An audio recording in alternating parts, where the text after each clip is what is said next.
उसके साथ मैं भी आपसे अपील कर रहा हूँ कि प्लीज़ चैतन्य को यूनिवर्सिटी रिप्रेजेंटेटिव के पद पर वोट दें और भारी मतों से जिताएं। मैं विश्वास दिलाता हूँ कि ये आपके लिए काम करेगा और आपकी सेवा में हमेशा तत्पर रहेगा। बहुत बहुत धन्यवाद। Please vote and support Chaitanya Purohit for university representative post. Thank you so much. नमस्कार। नमस्कार दोस्तों, मेरा नाम है गौरव वर्मा और मैं फिर से आपका हेमवती नंदन बहुगुणा गढ़वाल विश्वविद्यालय में हार्दिक स्वागत करता हूँ। जैसा कि आप सभी जानते हैं कि छात्र संघ चुनाव नज़दीक है और लगातार मैं सभी कैंडिडेट का इंटरव्यू ले रहा हूँ और इसी सिलसिले में आज मेरे साथ मेरे ही खास मित्र चैतन्य कुप्रेती जी हैं, जो इस वर्ष यूनिवर्सिटी रिप्रेजेंटेटिव के कैंडिडेट हैं। तो चैतन्य जी, मैं आपका स्वागत करता हूँ। आप बहुत बहुत धन्यवाद गौरव भाई। तो चैतन्य जी, पहला सवाल आपसे ये है कि मैं तो आपको जानता ही हूँ और आप मेरे क्लासमेट भी हैं बीएड के, लेकिन जो आपको नहीं जानते हैं उनको अपने बारे में कुछ बताइए। जी गौरव भाई, मेरा नाम चैतन्य कुप्रेती है और मैं 2016 में इस गढ़वाल विश्वविद्यालय के भीतर बीएससी की कक्षा में ग्रेजुएशन में इनरोल हुआ था। 2019 में मेरा ग्रेजुएशन कंप्लीट हुआ और 2019 में ही मैंने भौतिकी विषय से एमएससी में प्रवेश लिया, जो कि 2021 में पूर्ण हुआ और 2021 से अभी वर्तमान 2023 में मैं बीएड का छात्र हूँ और अभी मेरा जो बीएड है वो कोर्स कंप्लीट हो चुका है और अभी मैं एमए का छात्र हूँ जी।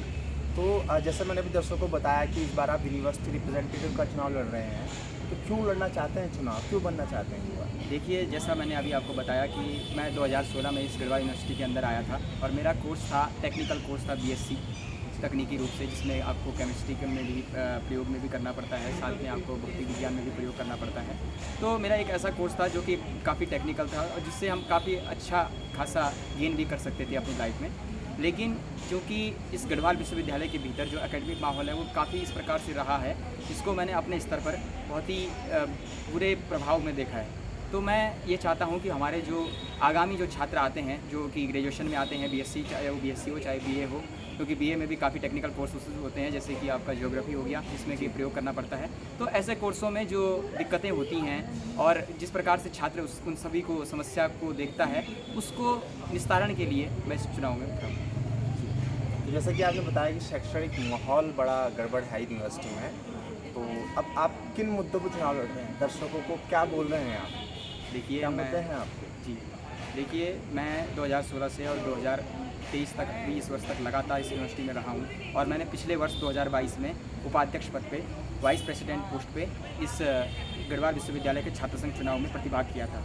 उस वक्त मात्र 200 वोटों से मैं वो चुनाव हार गया और क्योंकि 200 वोटों से चुनाव हारा, लेकिन मेरे मन में ये था कि जो मेरे मुद्दे सोचे हैं इस गढ़वाल विश्वविद्यालय के लिए, उनको मैं कहीं ना कहीं पीछे छोड़ रहा हूँ, कहीं ना कहीं मैं उनको नेगलेक्ट कर रहा हूँ, ये मेरे मन में था। इसलिए मुझे इस वर्ष चुनाव में फिर उतरना पड़ा और मुद्दे कुछ नहीं हैं। मुद्दे सिर्फ ये हैं कि जब 2016 में मैं आया था इस यूनिवर्सिटी के अंदर, तो मैं बड़े बड़े सपने लेकर के इस यूनिवर्सिटी में आया था कि मैं गढ़वाल विश्वविद्यालय, जो कि हमारे राज्य का एकमात्र केंद्रीय विश्वविद्यालय है, उसके भीतर मैं आया हूँ, तो यहाँ का जो शैक्षणिक माहौल होगा वो उस प्रकार का होगा। देखिए, सर्वप्रथम मैं प्रवेश से बात करता हूँ, एडमिशन से। मैंने जब यहाँ पे एडमिशन लिया तो एडमिशन के वक्त मुझे एक फॉर्म मिला।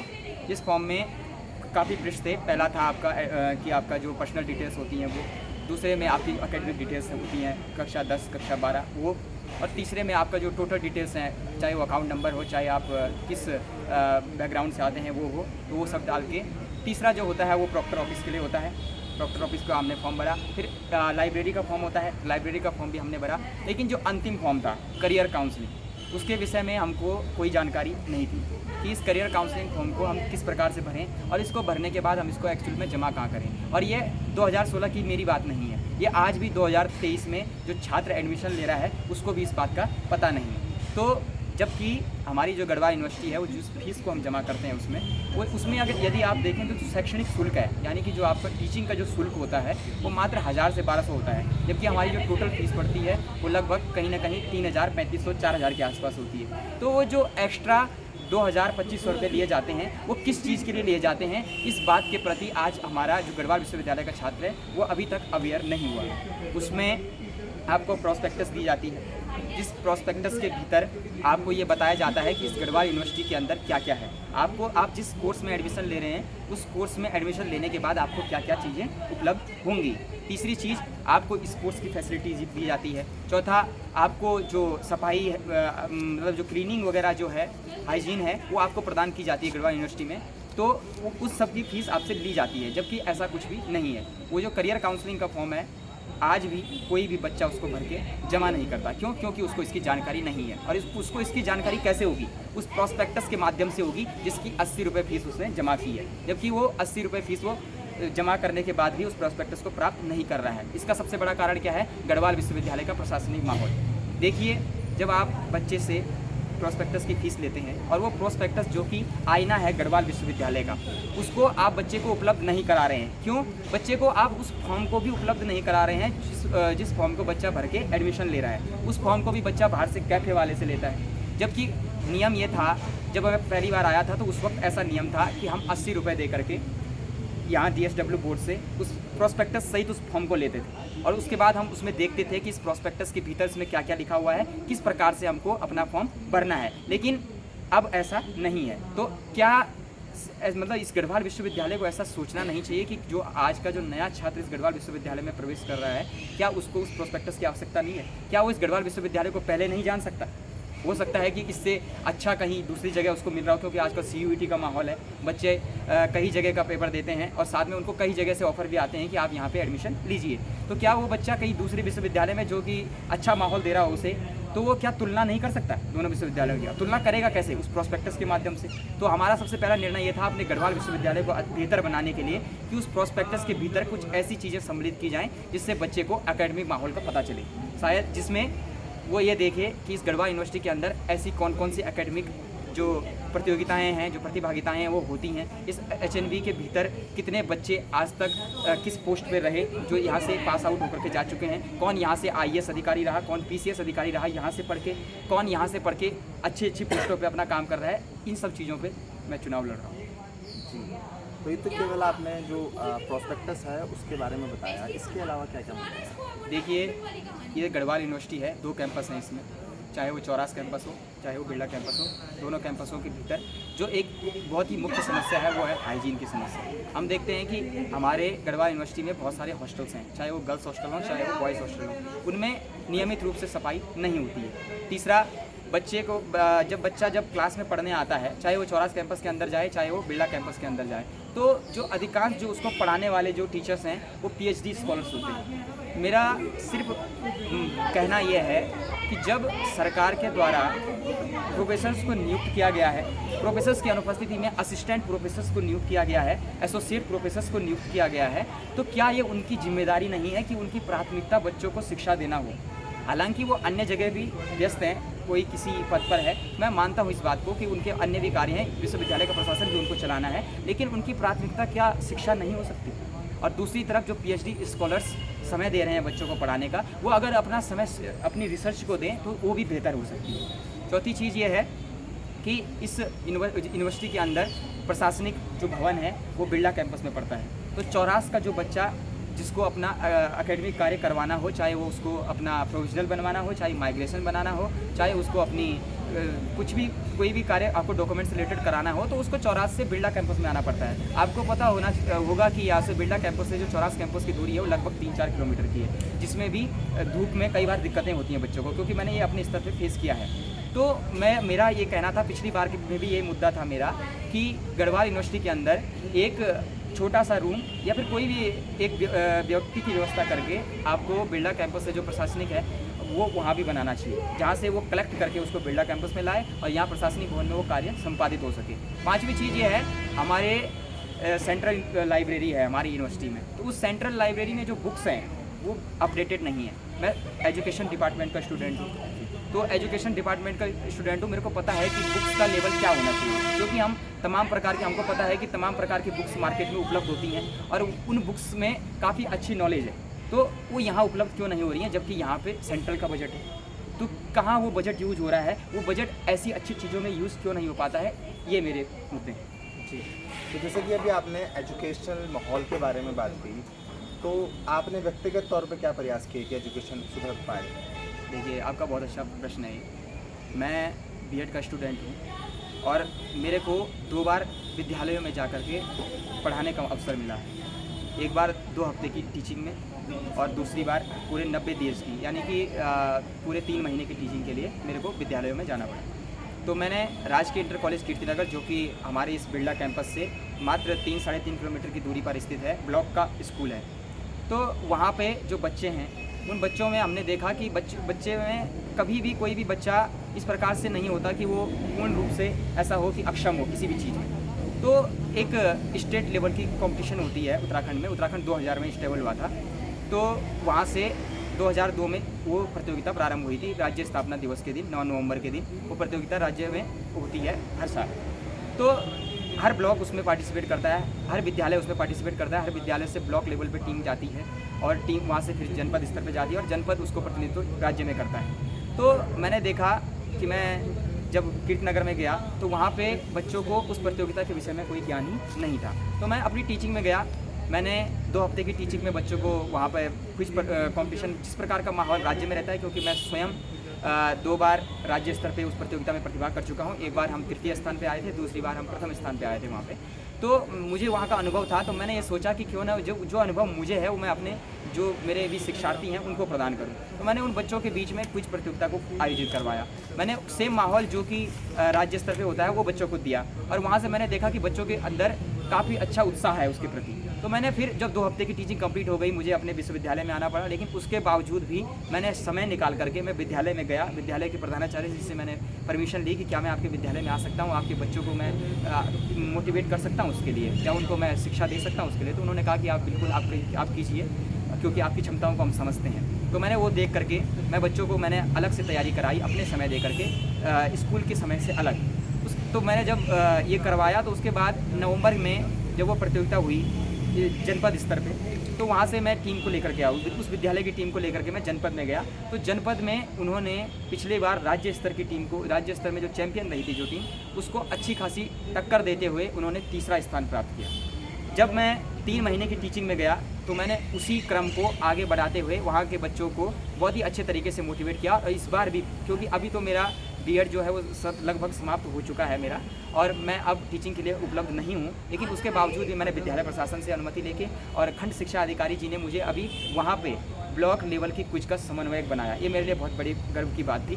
तो मैंने उसको बहुत ही अच्छे से अभी करवाया भी है परसों, और अब वो टीम जनपद स्तर पर सिलेक्ट हो चुकी है, तो उनको मैं अभी भी लगातार उसके लिए प्रयास कर रहा हूँ। दूसरी चीज़ ये है कि शिक्षा के प्रति जब मैं एचएनबी के भीतर रहता हूँ, तो मैं जब एमएससी कक्षा में था, तो हालांकि हमें तो पढ़ाने का अवसर नहीं मिलता था, लेकिन जो मेरे बीएससी के जो मेरे जूनियर्स थे, मैं उनकी क्लास में लगातार जाता था और उनसे मैं ये पूछता था कि आपको कहाँ कहाँ पे समस्या आ रही है। क्योंकि जब मैं बीएससी में था तो हमको ऐसा पूछने वाला कोई नहीं था कि क्या आपका सिलेबस होगा, क्योंकि इतने सारे बच्चे होते हैं, एक सिलेबस भी आप उपलब्ध नहीं करा सकते इतने सारों को एज ए टीचर।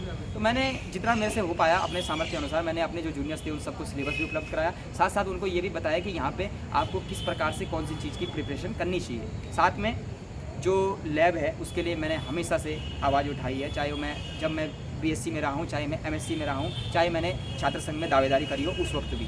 तो हमारी जो बीएससी की लैब है वहाँ उपकरण ही नहीं है। उपकरण है, जैसे केमिस्ट्री की लैब है तो वहाँ एसिड्स नहीं है, बेस नहीं है। तो जो बच्चे जो प्रैक्टिकल करते हैं उनका जो टाइट्रेशन है वो सही से नहीं आ पाता। उसका कारण क्या है? उसका कारण यही है कि जो वहाँ पे जो उपलब्ध अम्ल और क्षार है वो उस स्तर के हैं ही नहीं, वहाँ के उपकरण उस स्तर के हैं नहीं, तो बच्चे की कोई गलती नहीं है। और हमारे यहाँ का बच्चा जब बाहर जाता है तो उसको बहुत दिक्कतें होती हैं। जो बच्चा यहाँ से ग्रेजुएशन करके बाहर पीजी में एडमिशन लेने जाएगा किसी अच्छी यूनिवर्सिटी में, रेपुटेड यूनिवर्सिटी में, तो वहाँ पे उसको प्रयोग करना पड़ेगा। अब वो ये समझते हैं कि बच्चे को ग्रेजुएशन में ये प्रयोग करवाया गया था तो बच्चा इसमें एक्सपर्ट होगा, लेकिन एचएनबी की स्थिति को देखते हुए ये नहीं लगता कि हमारे यहाँ का बच्चा उस स्तर तक पहुँच सकता है। तो ये सारी चीज़ें मेरे मुद्दों में रही हैं शुरुआत से, और इसी मुद्दे पर मैंने पिछली बार भी चुनाव लड़ा था।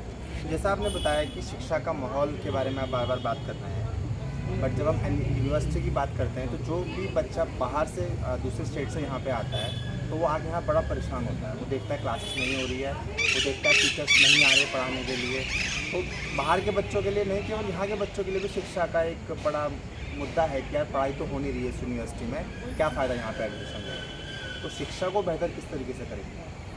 देखिए, सबसे पहले तो मैं आपको यही कहूँगा कि बच्चा जब प्रवेश लेता है विश्वविद्यालय के अंदर तो वो प्रवेश देख करके लिए कि मैं जा कहाँ रहा हूँ। क्या इस यूनिवर्सिटी की का रेपुटेशन है, क्या इस कैंपस का रेपुटेशन है, क्या यहाँ के प्रोफेसर्स आपको शिक्षा देते हैं, किस प्रकार का एकेडमिक माहौल इस गढ़वाल यूनिवर्सिटी के अंदर है और कितने बच्चे यहाँ से सक्सेस हो पाए हैं, करियर काउंसलिंग कितने बच्चों को मिलती है और कितने बच्चे आज अपने दम पे इस यूनिवर्सिटी से पढ़ के अपने करियर में सेटल हो चुके हैं। ये सब बच्चे को मिलना चाहिए। दूसरी चीज़ मैं ये कहूँगा कि सिंपल सी बात है, आप लाइब्रेरीज़ को अपडेट कीजिए, आप बच्चों को सही इन्फॉर्मेशन दीजिए कि जैसे कि बच्चे को करियर काउंसलिंग का जो फॉर्म है उसको कैसे भरना है, उसको क्या करना है। आप स्टूडेंट एक्टिविटी सेंटर है जो कि यूनिवर्सिटी के अंदर है और जिसके लिए यूनिवर्सिटी के हर साल बजट आता है वहाँ पे पढ़ाने के लिए एक अलग व्यक्ति की नियुक्ति करने का, तो आप उस व्यक्ति की नियुक्ति करके वहाँ पे बच्चों को, जो बच्चे फ्री में एजुकेशन लेना चाहते हैं क्योंकि उसकी फ़ीस वो जमा कर चुके हैं, तो जिन चीज़ों की फ़ीस वो जमा कर चुके हैं वो चीज़ें बच्चों को उपलब्ध करवाएँ।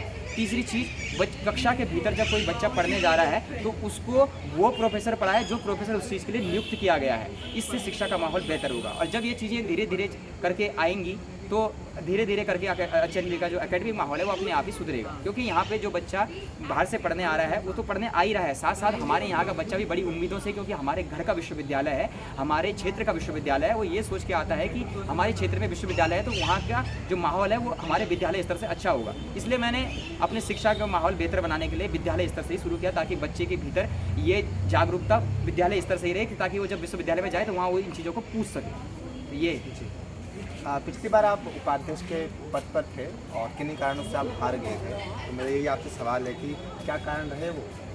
देखिए, मैं शिक्षा विभाग का छात्र हूँ और हमारा जो शिक्षा विभाग है वहाँ हम इतने अधिक व्यस्त रहते हैं, चाहे क्योंकि एकमात्र मुझे अपने एचएनबी के भीतर अपना जो डिपार्टमेंट है बीएड का वो ऐसा लगा कि जहाँ मतलब शैक्षणिक माहौल अभी अच्छे स्तर पर है, और उसका कारण ये है कि वहाँ के जो बच्चे हैं वो एक अच्छा खासा कॉम्पिटिशन को फाइट करके आते हैं, उनके भीतर वो जागरूकता पहले से ही है। मतलब वहाँ ऐसा नहीं है कि आप 45% में 50% में एडमिशन ले रहे हो, वहाँ ऐसा है कि आपको एक अच्छा खासा जो इंट्रेंस है उसको क्वालिफाई करके वहाँ पे आना पड़ेगा, और जब बच्चा उस क्वालिफाई करके आता है तो बच्चे के भीतर ये रहता है कि मैं जिस चीज़ को क्वालिफाई करके आया हूँ कम से कम उस स्तर की मेरे को शिक्षा तो मिले। तो वहाँ पे ऐसा माहौल है और वहाँ का माहौल इस प्रकार से है कि बच्चा लगातार व्यस्त रहता है। और मैंने जैसे कि आपको बताया कि विद्यालयों में जाना पड़ा, विद्यालय में पढ़ाना पड़ा, और साथ ही साथ आपको एचएनबी के एजुकेशन डिपार्टमेंट के भीतर भी ऐसे कई कार्य हैं जो आपको लगातार संपादित करने पड़ते हैं। तो इस कारण से मुझे अपने डिपार्टमेंट में इतना बिजी रहना पड़ा कि मैं बाहर की को समय दे ही नहीं पाया, और जब मैं समय नहीं दे पाया तो मुझे मात्र 1 सप्ताह का समय मिला, और उसी बीच में मैंने अपना एडमिशन भी कराया नए सेमेस्टर में, और मैंने चुनाव कैंपेनिंग भी की, और साथ ही साथ मैंने अपने लिए वोट अपील भी करी और वो चुनाव भी लड़ा मैंने। तो बहुत कम समय मुझे मिला, और जिस कारण से फिर भी मेरे साथियों का समर्थन और क्योंकि मेरे मुद्दों का समर्थन, जो जिन मुद्दों पे मैं चुनाव लड़ा था बच्चों ने मेरे को अच्छा समर्थन दिया, और फिर भी मैं मात्र 7 दिन की तैयारी में भी मैं मात्र 200 कुछ वोटों से ही हारा। तो ये मुझे अपनी जीत ही लगती है, हार नहीं लगती। तो हम वीडियो के अंत में अगर आप कुछ अपील करना चाहें तो दर्शकों से कर सकते हैं। जी, मेरा अपील यही रहेगा कि मैं 2016 से और 2023 तक 7 वर्षों के अंतराल में इस गढ़वाल विश्वविद्यालय के अंदर रहा हूँ। मैं लगातार जो मुद्दे शिक्षा के प्रति हों, चाहे वो यहाँ की हाइजीन के प्रति हों, चाहे वो बच्चों को मिलने वाली सुविधाओं के प्रति हों, मैंने लगातार उन चीज़ों के लिए संघर्ष किया है।